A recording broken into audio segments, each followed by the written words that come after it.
underline. Omong dikit tapi nyelekit. Bersama Om Bob.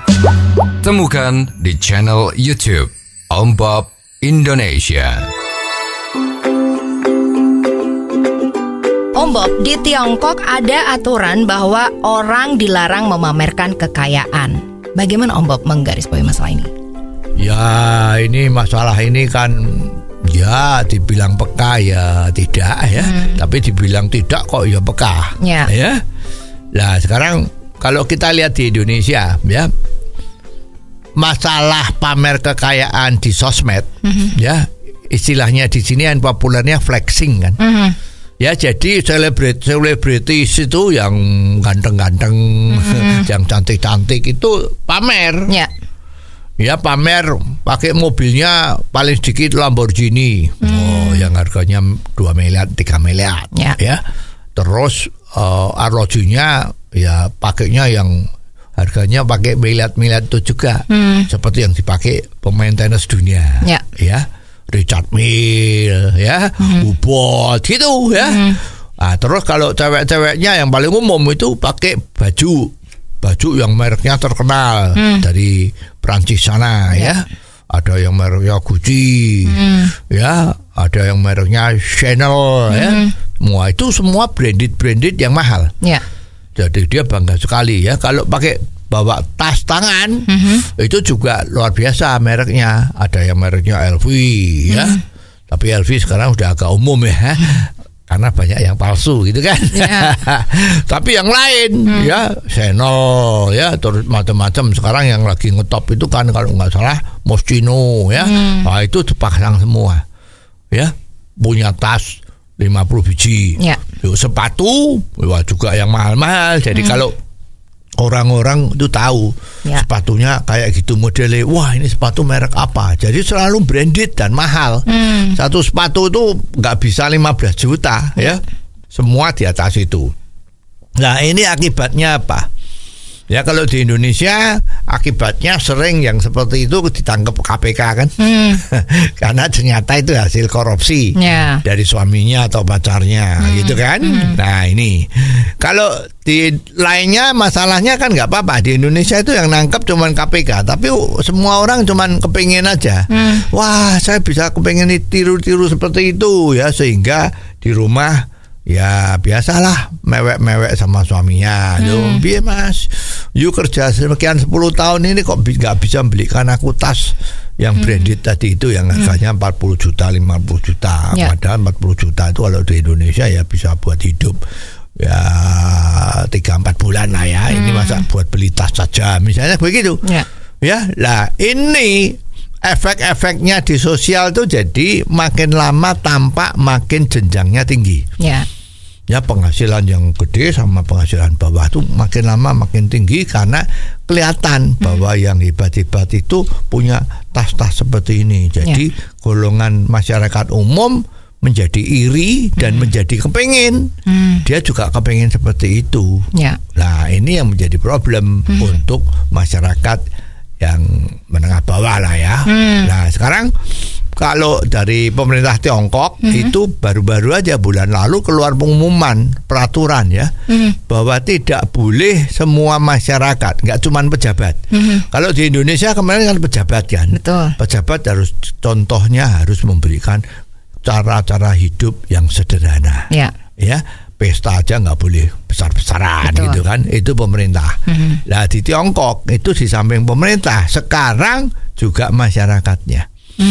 Kalau ada masyarakat yang flexing, pamer barang kekayaan di media sosial, ya nggak sampai 1-2 hari media sosialnya dia akan diblok, dibunuh, ya tidak bisa muncul lagi. Ya, lah ini kan seluruh dunia jadi geger loh. Ya, kenapa kok Tiongkok seperti itu? Nah, ada pendapat kan, wah kalau begitu ini kan melanggar hak asasi manusia. Ya. Apa manusia nggak boleh punya tas yang mewah, ya, nggak boleh pakai arloji yang top, kan boleh kan? Kan nggak ada larangan. Ya. Nah, ini kalau seperti ini ya melanggar hak asasi. Nah, tetapi pemerintah Tiongkok sana mikirnya jangka panjang. Ya kalau pameran-pameran kekayaan itu dikeluarkan terus, diizinkan terus, maka rakyat-rakyatnya di Tiongkok itu pikirannya kan mau niru. Mau niru bisa melakukan hal-hal kriminal. Ya, meniru kalau punya uang ditabung untuk beli tas, untuk beli sepatu, ya, untuk beli gaun, ya, tidak ditabung untuk masa depan. Atau tidak buat makanan yang bergizi. Ya sekarang Indonesia kan terkenal banyak terjadi stunting kan. Betul. Nah itu uangnya karena ditabung untuk beli tas, bukan untuk memberi anak sama bukan untuk memberi makan sama anaknya agar jangan stunting. Ya jadi Tiongkok itu mengambil tindakan seperti itu membuat dunia itu terbelah matanya. Ya, waduh, ya dari Tiongkok tuh mau melakukan itu. Nah, Tiongkok kan sekarang ini orang tidak bisa memungkiri bahwa negaranya menjadi maju, teknologinya maju. Itu jalan tolnya di sana itu 50.000 kilo. Ya, di Indonesia kan ya masih jauh lah ya. Kereta cepatnya itu berapa banyak itu ya. Di sini kan baru Jakarta Bandung. Ya, jadi sebetulnya ini yang harusnya menjadi pelajaran bagi kita. Ya, rakyatnya harus hidup lebih sederhana. Memakai uang itu lebih efektif, bukan untuk hura-hura. Nah itu kan. Tapi ya itu orang-orang yang pembela HAM mengatakan itu melanggar HAM. Nah sekarang kita kalau melihat dari pemerintah Tiongkok itu kan dia bilang prevalent dengan HAM, gitu kan. Dia bilang terserah HAM mau ngomong apa, tetapi saya memandang yang lebih besar. Ya, kehidupan masyarakat saya itu agar tidak terjadi cemburu sosial, maka kita ngambil putusan seperti ini. Nah, ini kan baik. Kalau dari demokrasi ya biasa, karena yang kaya sama yang tidak kaya itu kan banyak yang tidak kaya.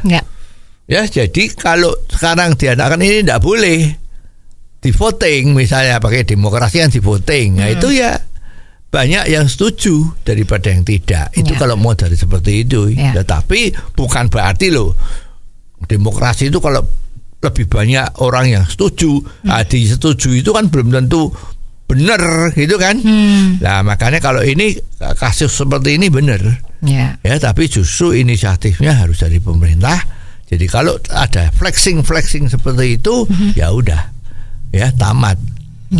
Media sosialnya dibunuh. Nah mungkin ini Indonesia juga perlu dipikir-pikir. Mau tetap memperhatikan hak asasi manusia jadi sebebas-bebasnya, mau pamer apa aja boleh, atau memang harus dibatasi agar masyarakat kita tidak pikirannya itu hanya beli barang mewah, harus sesuai dengan kemampuannya, misalnya gitu. Ya, jadi ini sebetulnya perlu dipikirkan. Hal ini adalah perlu ditiru atau malah dibiarin saja. Oh, jadi begitu ya Om Bob. Jelas deh sekarang. Terima kasih Om Bob untuk waktunya. Sampai ketemu lagi di waktu yang akan datang. Underline. Omong dikit tapi nyelekit. Bersama Om Bob.